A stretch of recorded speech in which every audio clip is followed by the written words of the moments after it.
Assalamu alaikum wa rahmatullahi wa barakatuh, and a very good evening. Welcome to Live Real Talk. My name is Faisal Kassim, and tonight we are talking about matters that directly touch the Muslim community, especially the ones residing in Nairobi. Almost a month ago, His Excellency the Governor, Honorable Johnson Arthur Sakaja, came out and announced a 10-member cabinet to the nation. And of course, the Muslim lawyers, led by the Association of Muslim Lawyers, and of course in conjunction with the Nubian Rights Forum, took the matter with the utmost seriousness and went to court citing lack of inclusivity. It has been a push and pull in the corridors of justice, and until today we are counting down days until we get the first ruling, or rather the second ruling, for as far as this case is concerned, which is anticipated to come next week on Tuesday. Joining me tonight is the lead lawyer on this matter, or on that matter, from the Muslim Association Lawyers League. That is Wakili Abdiaziz. Karibu sana brother. Thanks so much for joining us. Thank you. I'm happy to be here. And of course, the chairman of the Nubian Rights Forum, Mzee wetu, Mzee Shafi. Karibu sana Mzee. Thanks so much for joining us. Thank you. Inshallah, we are expecting a political analyst, that is Ahmedkadar, will be joining us in the next few minutes to discuss this issue and put it into perspective and to understand the importance of this case for the Muslim audience in Nairobi. Wakili, thank you so much for joining us and making time for us this evening. Tell us about this case, how it started, where it is right now, and what you anticipate in the near future. Thank you, Faisal. This case is about, as you said, inclusivity and discrimination in public appointments. Yeah. In Nairobi, Nairobi County is the capital city of the country. Yeah. And issues of appointments, public appointments, cannot be taken lightly, especially when a governor decides to announce his cabinet or his executive and decides to exclude a full community that a majority of them live within the county, the county borders. And such instances, when they happen, a community like the Muslim community or the Hindu community, for example, cannot take it lightly. And because it sets a trend. If you don't challenge it the first time, you will relax. And these are rights that are granted in the Constitution, Article 10, which talks about good governance, principles of good governance, talks about inclusivity. And that is what we have challenged. We want the court now to expound on the issue of inclusivity. And there is a word out there that inclusivity doesn't mean the person who shares with you your surname has to be there for you to be represented or for you to be served within the county public service. But that is the issue we are challenging. And if that were to be the case, then we should have had 18 people coming from one community. If you look at the 18 members that were nominated, they come from different regions, different communities within, out of the 47 communities of Kenya. But apparently they come from only one religion, as the governor has admitted. So that's what we are challenging. We are saying Muslims' rights cannot be wished away, or minority rights cannot be wished away. And that is the basis of the case. Yes. Nubian Rights Forum, Shafi Ali, you took part, or rather you are enjoined in this case as also a petitioner. You petitioned the Nairobi County. Why is this case so important to you?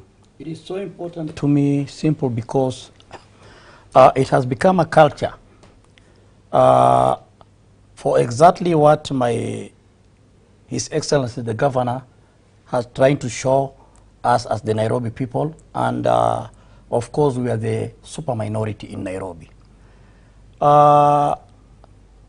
If we talk about the super minority, I just want to let my Honorable Governor to know that Nubians have been in Nairobi since 1870. And up to date, when we got our 2010 Constitution, up to now, no single governor or top leader who has given a respect to the minorities as Nubians.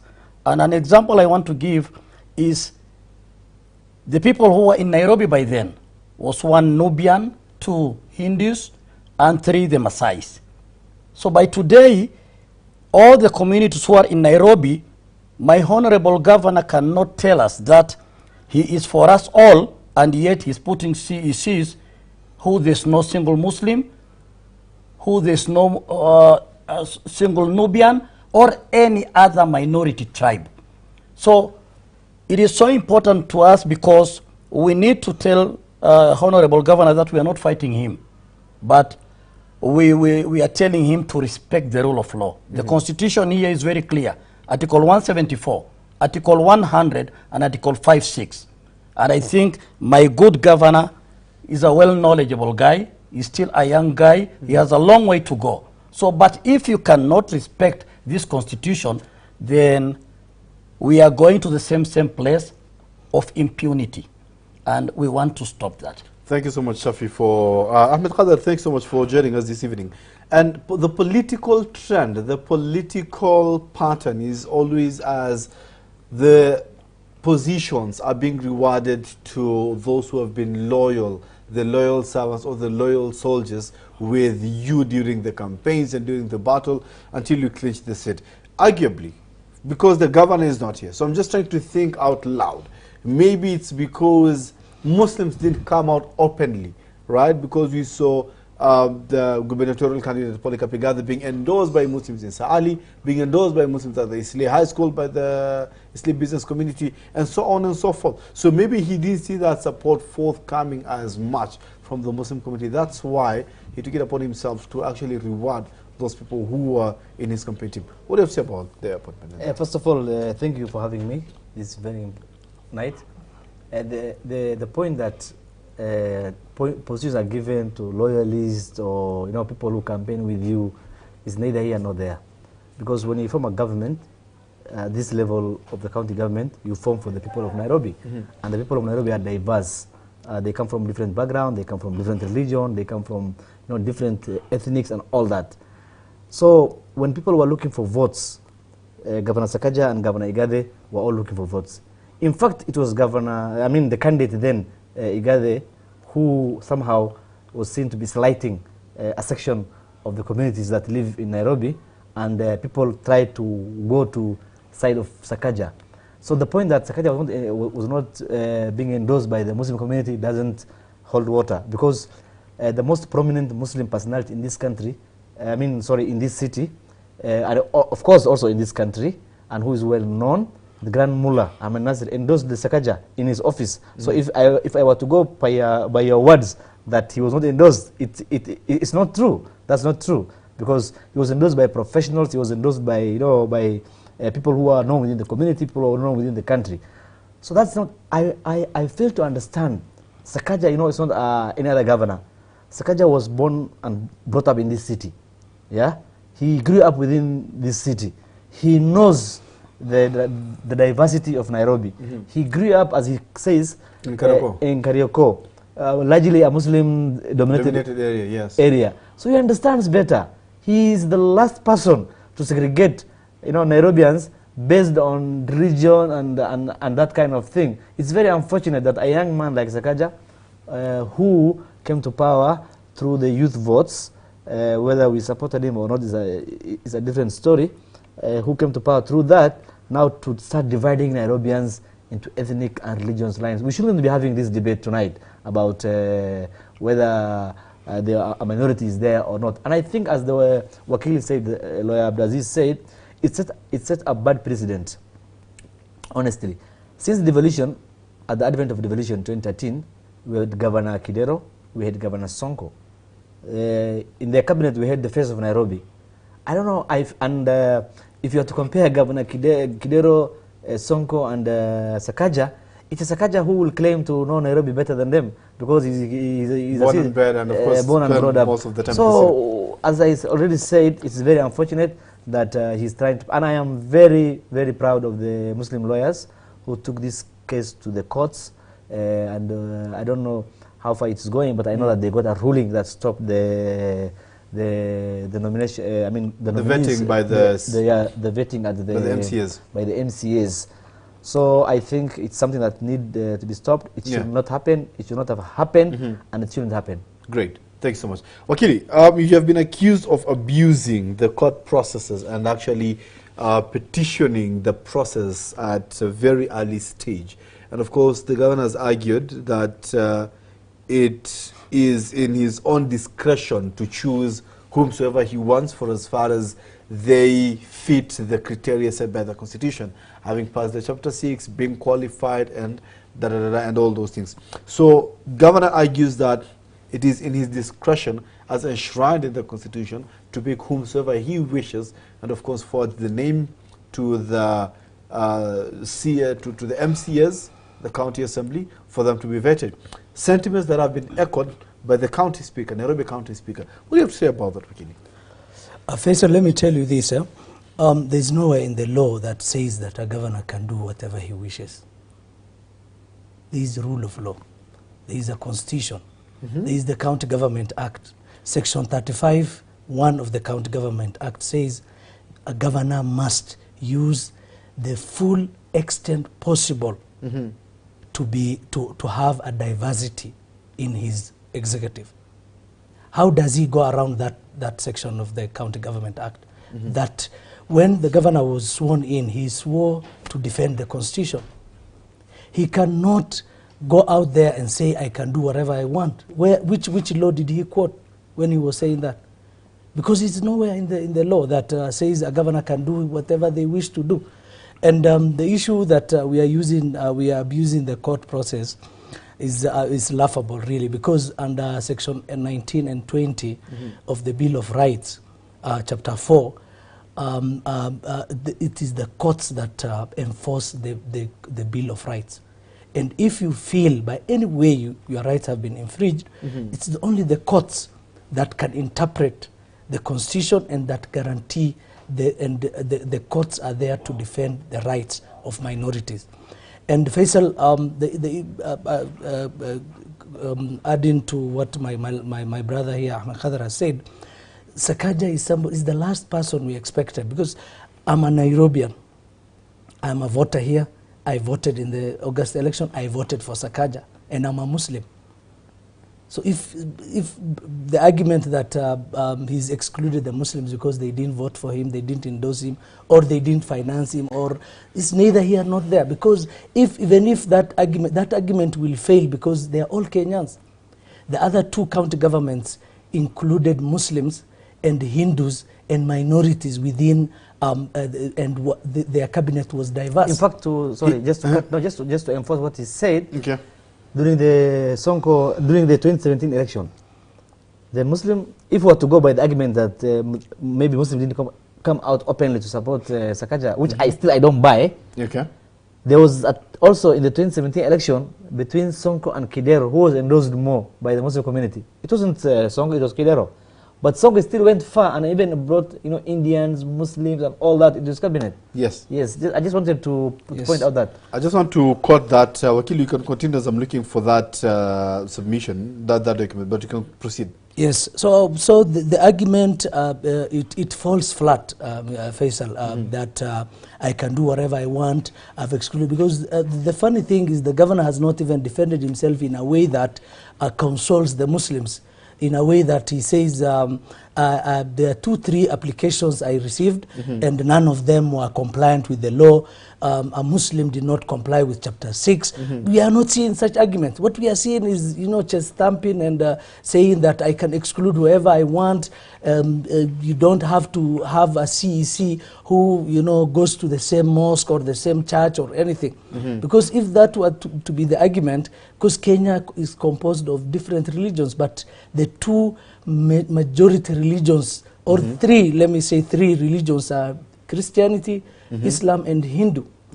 And a third to third of the majority religions in Kenya were excluded, especially the capital city of Nairobi, because people like the Hindus, if I argue for their case, the Hindus majorly stay in Nairobi, they live in Nairobi, they vote in Nairobi. Actually, just on that, I found that clause that the document said that furthermore, I am advised by my advocates on record that whose advice I verify to be true that Section 35, subsection 2 of the County Government Act number 17 of 2012, clothed the county assembly with powers to check and balance the governor's appointments. As such, petitions herein are seeking this honorable court to interfere with the executive functions of the governor without putting into consideration the doctrine of separation of powers and the celebrated and the well-established doctrine of judicial restraint. That was the court.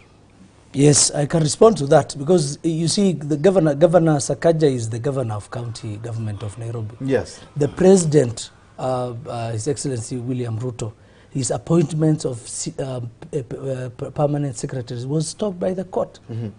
So who is Sakaja? See, That's the question. if you're saying that the courts are there to protect these rights, and petitions that invoke the rights of that are guaranteed in the Constitution are taken serious by courts. If our petition is frivolous or is an abuse of the court process, we will know that by Tuesday next week. When the ruling will be coming. Yes, because you see, when people try to enforce their rights, and Faisal, let me tell you this, and this is the beginning. It's not. This will not be the end. Even if we were to lose this petition and the governor were to go ahead and vet, the county assembly were given the nod to vet and appoint these CECs, we will go back to the court again, and we'll make sure that this county complies, the governor's decisions comply with the law. And we will have, even in our petition, we have asked the court to carry out an audit of minority and religious representation in the county from the CEC. This issue is not about the CEC, as the governor has taken it. It's about representation. It's about representation from the top to the bottom. The person who is sweeping the governor's office. Who is he? Where is he coming from? Yes, we want to know. Is it about... From the information we have as Muslims and even the Hindus, the representation, religious representation are below 2%. In the county? In the county. And the population in Nairobi... Yes, and population in Nairobi is 10 to 15% come from these two communities or these two religions. Beautiful. And even the economy, if you look at the economy, I don't have the statistics or the percentage, but a Nairobian today, if, for example, Faisal, and I'm not trying to incite, the communities that have been excluded, but if Muslims and Hindus were to today just close their shops, and the businesses, just their businesses, they decide all businesses owned by Muslims and Hindus will be closed. I'm telling you, Faisal, this county will collapse. The economy of this county will collapse. So that's the serious, those are the people that were excluded from this. And the governor's utterances in public and in radios is that I can do whatever I want. He's not even apologetic. He's not even saying that I will include these communities in my future appointments. I've made a mistake. I'm sorry. Kindly forgive me. Come to this platform, this Muslim TV, and come and say that nimewakosea, and I want to apologize and say that in future appointment I will consider this. I didn't know, and I didn't know the law. I will, but he has not done that, and the court is going to tell him that. Shafi, just want you to weigh in on what Wakili and Ahmedkadar have said. Is it about positions being held, or is it about service delivery? Because the governor has said the most important thing is service delivery to the people. Nairobi has the first of Kenya. It has all the 47 tribes and has 5 religions, and of course even the atheists have also been recognized, right, in this country. So is it about representation, or is it about service delivery? Okay, number one, service delivery, but of course, diversity. Honorable Sakaja has to respect the marginalized communities and has to respect the Muslim community. By saying we know very well there's a problem with representation. And what we are saying, in what can Sakaja tell us? Anything wrong with the Muslim community to be the CEC, or anybody from the marginalized community to be the CEC? But Sakaja cannot tell us that he is the one to make the ruling of who to work with him. No, I want to tell Sakaja, read Article 1 of the Constitution of Kenya. Sovereign power belongs to the people of Kenya. It will be exercised direct or indirect? Indirect. Or indirect. So, Sakaja, being in Nairobi County, he is there with my vote. Representing you. It does not matter whether my brother here did not vote for him or vote for him. He is the governor now. He has to respect this constitution. He has to give the marginalized communities their right. He has to respect the right of the Muslim communities and nothing else. So the good thing with our constitution 2010 these days, it speaks for itself. If you don't want to implement it, then the court will force you. I want to give a scenario of Hassan Omar, who is now a Yala MP, when he was still in Kenya National Human Rights. When he left, in his position, someone else had been given that position who is not a Muslim. I, Shafi, with the Nubian Rights Forum, I went to court and I stopped that thing. Court stopped it, and today there's a Somali who is there. My problem is I want to see a face of a Muslim. You see? So, with Sakaja also, if Sakaja will not respect the Muslim community and the marginalized communities, will make him through court to respect the Muslims community. Beautiful. Ahmedkadar, you were a staunch, open UDA supporter, and Kenya Kwanza supporter for that matter. And of course, you have good networks. We've seen how you've been campaigning for some people within the UDA and Kenya Kwanza structure with the governance coming from, right? So could there be any other ways maybe to address this matter apart from the political, the legal battle that is currently ongoing? Maybe talk to some senior members of UDA like Honorable Aden Duale, who is the CS Defense right now, or any other senior members within UDA and Kenya Kwanza? First, before I answer your question, I want to answer the question you asked my brother here, whether it is service delivery or representation. And that's being simplistic, to be honest. Because everybody, if it comes to service delivery, I'm sure anyone can do the job they are given. Yeah? With if they meet the requirement, anyone can do the job. It doesn't that's have, the argument. And, but it's a baseless argument, if you ask me. That's what. Yes, because if that is the case, then even the president will appoint whoever he wants without considering. That's why we have a law. Yes, that's why we have a constitution. That's why the constitution sets the requirement, apart from the basic educational and other thing requirement, which people who will apply for this job, who come from different background will have.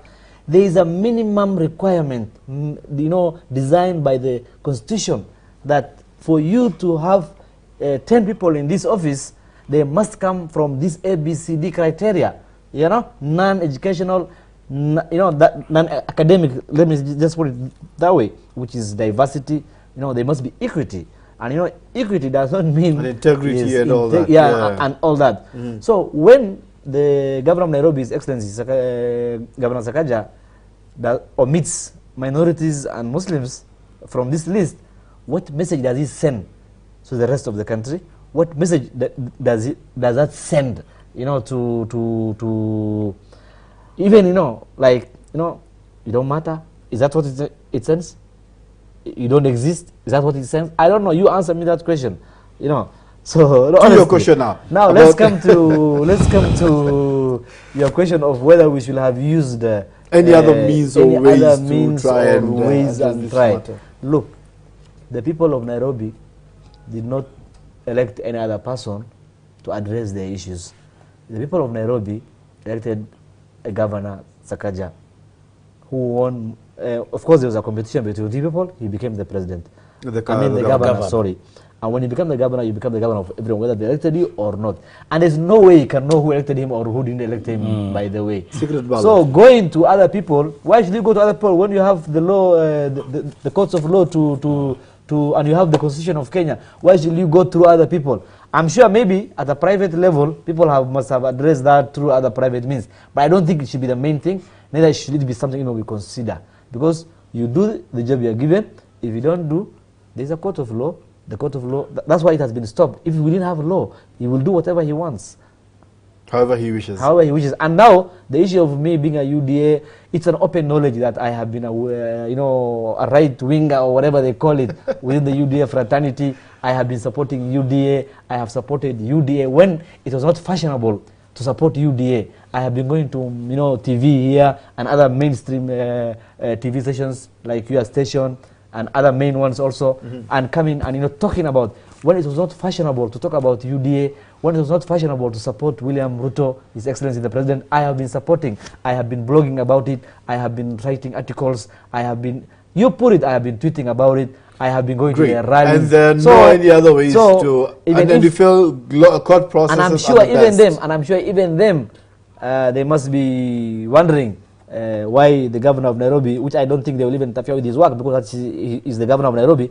But as you said, yes, maybe there can be pressure from above. Maybe. So you're not sure about that? I'm not sure about that. Have you tried to, maybe in your own capacity as a UDA supporter and an influencer and blogger for that matter? To be honest, have you? I have no direct stake in this case.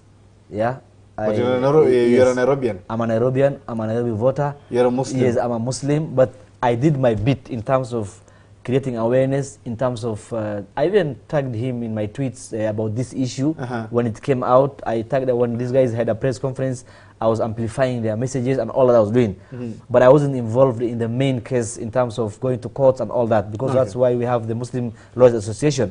But as a voter, I vote in Kamkunji, Slee High School, and that's my base.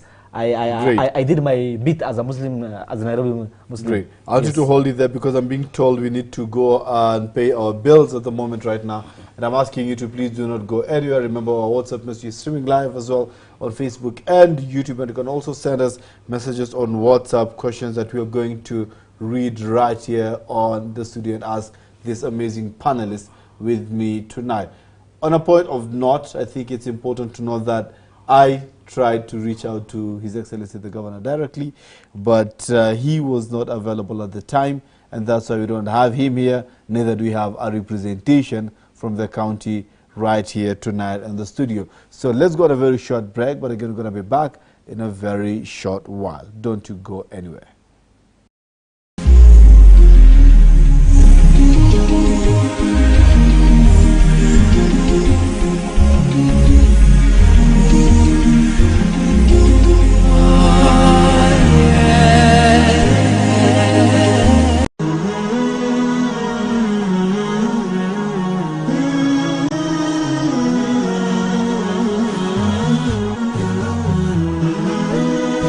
Horizon TV, the beacon for the nation.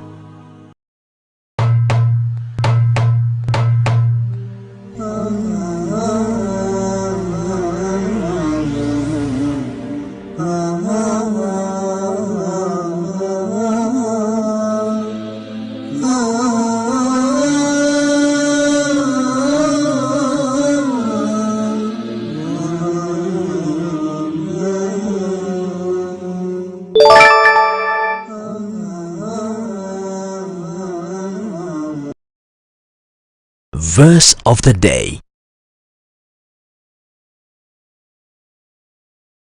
أعوذ بالله من الشيطان الرجيم. بسم الله الرحمن الرحيم. المال والبنون زينة الحياة الدنيا والباقيات الصالحات خير عند ربك ثوابا وخير أملا.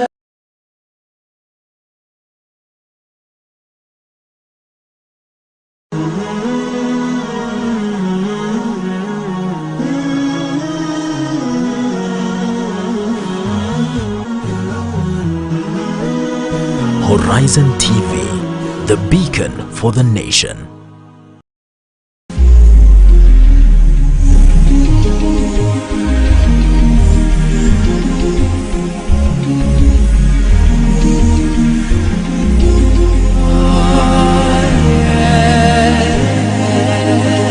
Assalamu alaikum and thanks so much for keeping it live real talk. My name is Faisal Kassim and this is the live real talk. We are talking about the Muslims appointment, lack of inclusivity in the Nairobi CEC appointments.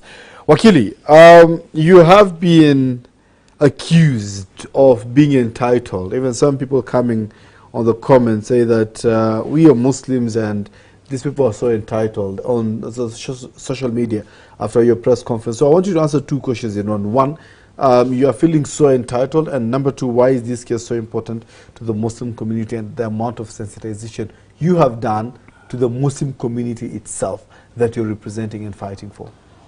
Faisal, thank you. The issue of entitlement, the people who are saying that Muslims feel entitled because Muslims are Kenyans as well.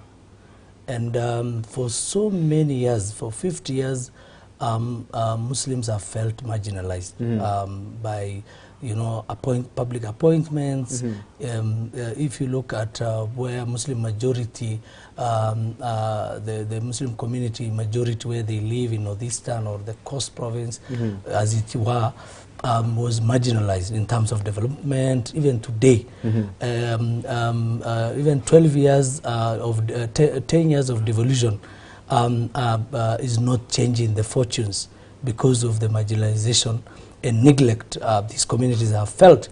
And anybody who is saying that the Muslims feel entitled, they need to read the Constitution, because a minority and the religious minority rights are enshrined in the Constitution and they are protected. So they're saying we have the Akurinos who will one day come and complain, we have the Hindus who will one day come and also complain. Actually, while addressing the media out of coming from another event, the governor categorically said that we have the Akurinos who can come and complain, we have the atheists who can come and complain, we have the Hindus who can come and complain as well.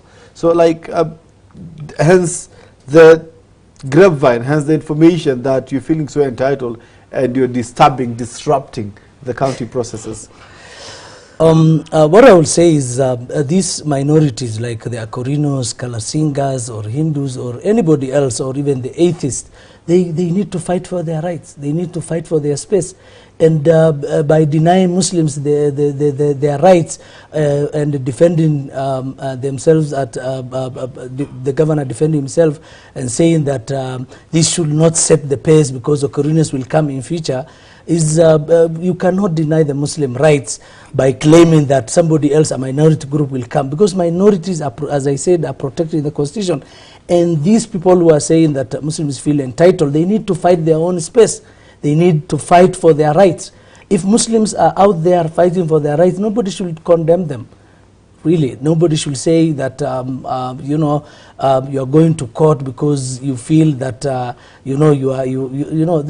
self-entitlement is guaranteed in the Constitution. Actually, we the people are supreme. Article 1 of the Constitution. So therefore, these leaders, when we give them this the opportunity to serve us, they serve everybody.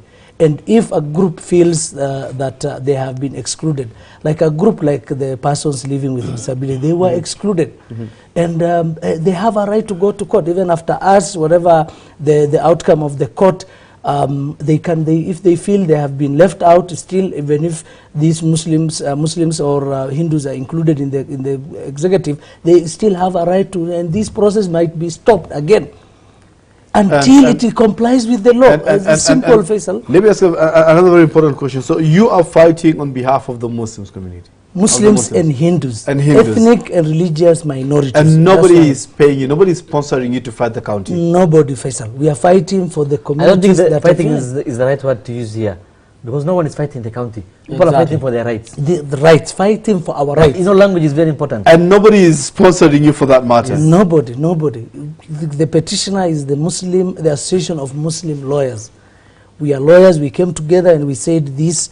In fact, if I speak for myself, that day when I saw the list, I immediately rang the association chair lady, told her this we need to challenge because it doesn't represent the face of Nairobi. And that's what we have done. Nobody is sponsoring us. We are not fighting the governor. I don't know the governor personally. What we are fighting for is our rights. And if that makes us, creates us a sponsor, then our sponsor is the Constitution. It's the Constitution that sponsors us. In his defense again, he mentioned that we have counties like Mandera and I just caught what he said, like Mandera and Garissa and Moyale, to mention but a few, that the appointments are predominantly Muslims, if not 100%, and nobody has challenged it in those Can I spaces. answer that, please, before you give to the lawyer? Sir, Ahmed, let's start with you. What is, you know, when you are making appointment, you are making appointment based on the population of that county and who lives within that county. To represent the people in that county. The first of that county. Apart from the employees, for example, let's use Mandera. I'm sure Wakil knows Mandera better. Yes. And let's start from the Mandera he used as an example. How many people live in Mandera who are not, who are the non-locals there, except the teachers or the doctors maybe, or some few guys here and there that can. We're talking about Nairobi, the capital city of Nairobi, the heartbeat of this nation, my friend. And I think it would be simplistic and full of arrogance for the governor to compare what happened in Nairobi to a place like Mandera or it's like saying Mutadu. That kind of language. But those counties, for example, what about Garissa, which is like a cosmopolitan? You see, people that from is different... full of whataboutism. You cannot bring whataboutism to a case like this. In fact, the governor, initially you said, you know, you are full of entitlement going to court. Why not for the courts? Sakaja will not be a governor of this capital city. Do you know that? He was stopped from being from the nominations. He was stopped. He was sabotaged in so many ways politically, and we were feeling sorry for him at that time. We felt that his rights are being denied. You know, there were court cases all over. I mean, there were political pressure against him. The court saved Sakaja, so he should respect the people going to court, and he should respect the courts. I will leave it there. Faisal, to answer the issue of you know, Muslim majority counties not representing the appointment, not representing diversity, I will even say this: if there is anybody who feels they are not well represented in Garissa County, for example, because you said you go to court, fight for your space. It's very simple. The Constitution protects your right as a minority.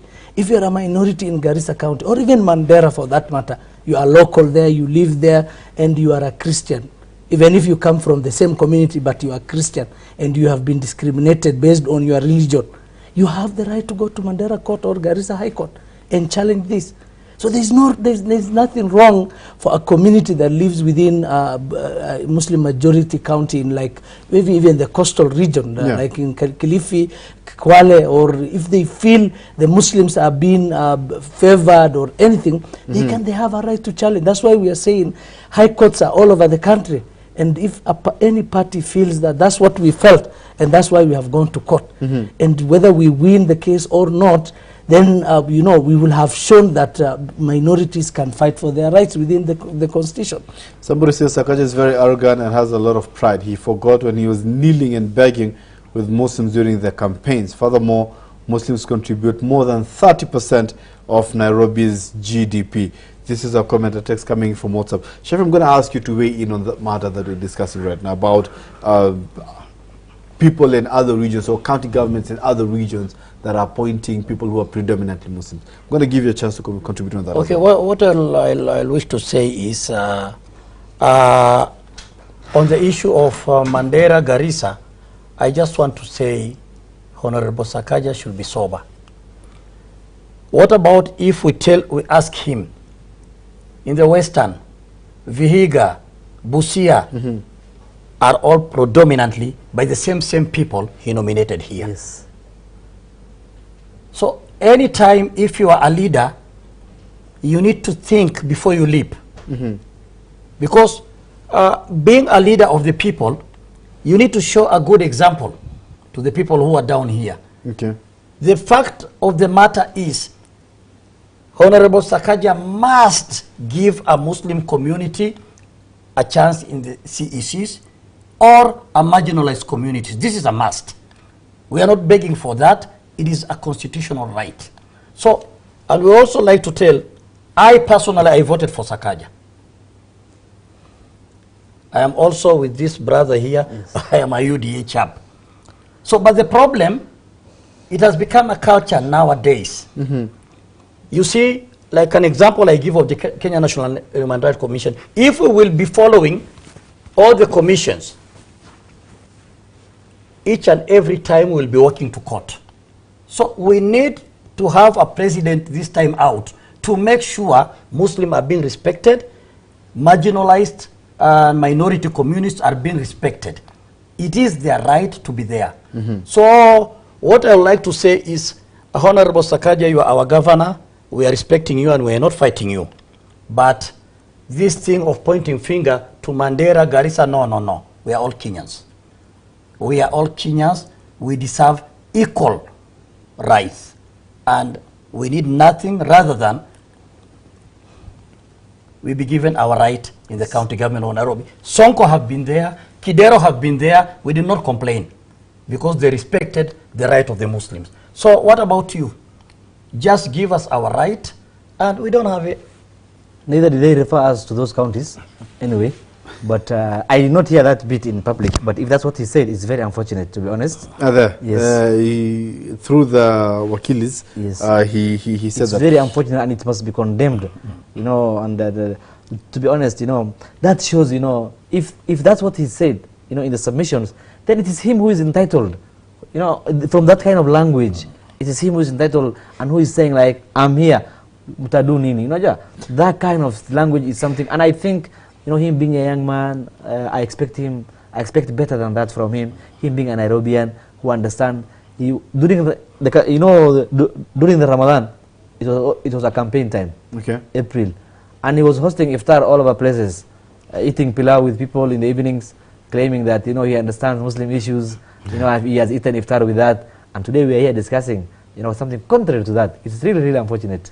Wakili, the ruling is coming out on Tuesday. What should we anticipate if we are within the bounds of the law to discuss that? Basically, what are your hopes with the ruling coming out on Tuesday? I don't want to preempt, you know, the court's decision, but we've argued our case, and we feel that we have a strong case. What is coming up is the ruling on the application, whether the orders that were granted by the court should be restated and should be reinforced pending the hearing of the petition. There is a petition, Faisal, so there's a whole petition still waiting. Where we have also asked the court to conduct an audit or order an audit of county appointments for the last 10 years. And to see religious and ethnic representation. For example, like the Nubian, for my brother here, the Nubian Rights Forum, the Nubian community, they have been really marginalized. And as he stated earlier, that they were one of the first communities to settle in Nairobi. Yeah. And today, if we were to conduct an audit, I believe there will be no one single Nubian who is an employee of the county Nairobi. And they predominantly live in Nairobi. 90% or 99% of Nubians live in Nairobi. Yeah. And imagine such a marginalization. So those are the things that we are fighting within the petition. And even if we were to lose in the High Court, we'll take this matter to the Supreme Court. Beautiful. Because we will want the courts to set a standard where communities, religious communities cannot be. To add something, Faisal, before you interject on the issue of why this matter is important to the Muslim community. Because for so long, for many years, 50, 60 years, Muslims have felt, you know, second-class citizen. There's even a documentary, I remember, was it BBC or Al Jazeera, where there was, it was dubbed as second class, what was it? Second class citizen. Not yet a citizen. Not yet citizen. Not yet a citizen. Because, and the fact that we want to urge our brothers, the Muslim community, or even the Hindu community, because there's a feeling that we should not, you know, ask these questions in the community. There's whispers that, why are you questioning this? Why are you doing this? Even your citizenship will be withdrawn. Why are you doing this? Why are you stopping the government? You have that. We need the community to feel that they belong in Kenya. They do not belong to Uganda or Tanzania or South Africa. They belong to Kenya, and they need, whenever Muslim rights are infringed, the courts have the powers to enforce the rights. And this matter is very important for the community, because if it were to succeed, not only will it be important for the community, it will also be important for minorities like the Nubians, like the Hindus, Asians, Arabs who live here. if it'd be very Boranas, you know, Gabras, whoever, all minorities that live within Nairobi. It will be a good will president. Be a very good president for them. That even the people you quoted, the Akorinos, Kalasingas, the atheists, this is the platform. You know, it's very important. It will have far and wide, far-reaching repercussions if we succeed in our case, and we believe we will succeed. And for the Muslim community, we urge them that we come from the community. We are lawyers. We are the learned people who know the Constitution, who have gone to school and studied them, and they should not feel. Even if it is, you know, there is a time, Faisal, and this is a Muslim history. There is a priest in the I don't know whether it was in Spain when Muslims were the rulers there. There is a priest who slapped a Muslim lady, and that issue became a big issue. And that he had to not only apologize, he had to submit himself.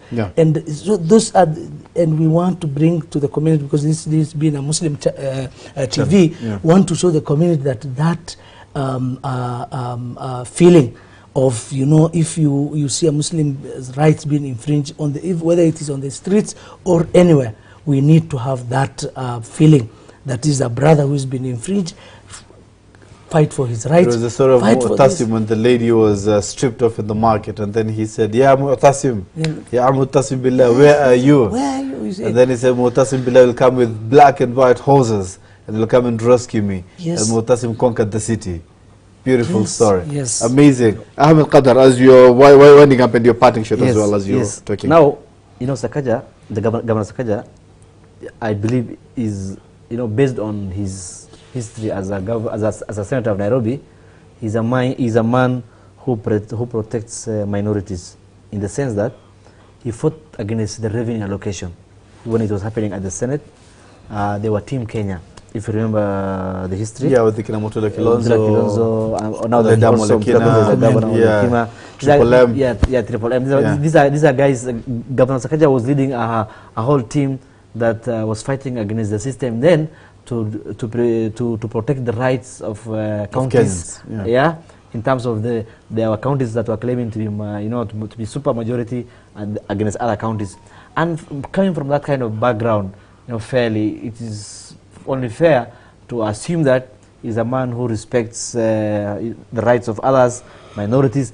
I don't know what happened in this instance, you know, Shafi, for him to come out and negate everything good about him in terms of protecting the rights of minority. So I still believe that my governor Sakaja, will sober up and redeem himself from this, and stop talking about Mandera and Moyale when talking about Nairobi. We may have home counties, but we are in this city, and we are here to stay. And we are not apologetic about. Even a county. Yeah, Moyale is not a county. It's in Marsabit County. Yeah. So you should avoid that kind of language. It portrays him as a kind of arrogant person. Because I like his vibrancy in terms of how he was there in the Senate, how he fought against the revenue allocation, so that all of us can be at par. We can share the cake of this country, you know, equally and all that. He should have applied now this and by the way, one of the major reasons why Sakaja won the 2017 election, the 2020 election, is because of history in the Senate. Yes. Were it not for that, I don't think he will be anywhere in the competition. Yeah. Now the other thing is, I also appeal to the UDA party, which I belong to, which I told you I campaigned for when it was not fashionable, not because I wanted to campaign for it, but because I have believed in the ideology of the UDA party. I have believed in the ideology of His Excellency President William Ruto, all the way from when we were called Tanga versus Keleweke. Yes. And we meant business in Tanga Ring, and the Tanga team delivered, and apologetically they did everything they could. So I appeal still to the UDA party to intervene in Nairobi if possible, so that the face of Kenya can be represented in the cabinet of the city county of Nairobi. Thank you, thanks so much. Mr. Shafi, your parting shot. What I want to state here is very clear. We the people must give life to this constitution. Article 22 is a right to each and every individual. If you feel infringed, you go to court. And what I would like to tell my young man, and my honorable governor, thumb chasing, profiling, impunity, we have learned through the past regime. They were in the deep state and they are out. They are no longer in power. So you're still young, my governor. Respect the Muslim, respect the marginalized communities. Give them their right. They are not begging. And what I want to add there is I want to congratulate my brother here, who is a lawyer leading the case. And we are not going to give up anytime soon. Mm-hmm. Maybe we might walk that talk up to the Supreme Court this time out. Thank you. Thank you so much, Mr. Shafi. Thanks so much, Ahmedkadar. Thanks so much, Wakili. Abdiaziz. Thank you. Thanks so much. I'm being pressured here. Unaangalia napigwa pressure hapa hivi on my earpiece.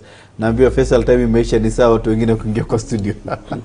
Thanks so much for keeping it live. Real Talk. My name is Faisal Kassim. Let's see next video how the ruling will be. I promise you, you're going to get a Horizon report immediately. You're going to get a breaking news for as far as the ruling is concerned and what would have been decided by the courts on that material day. And of course, we'll have Wakili here once again to tell us what are the next steps. Depending on either way that the case would have gone, we'll still need Wakili here to know what is the next way forward. One important question that I didn't ask Wakili, but because of time, we have to end it here is, how do they need the Muslims' help in this case? How do you help in that case, right? You're going to know that on Tuesday when you interview Wakili on a one-on-one outside the courts or maybe in his office after the court ruling. My name is Faisal Kassim and this has been the Live Talk. See you next week, so please, same time. Assalamu alaikum.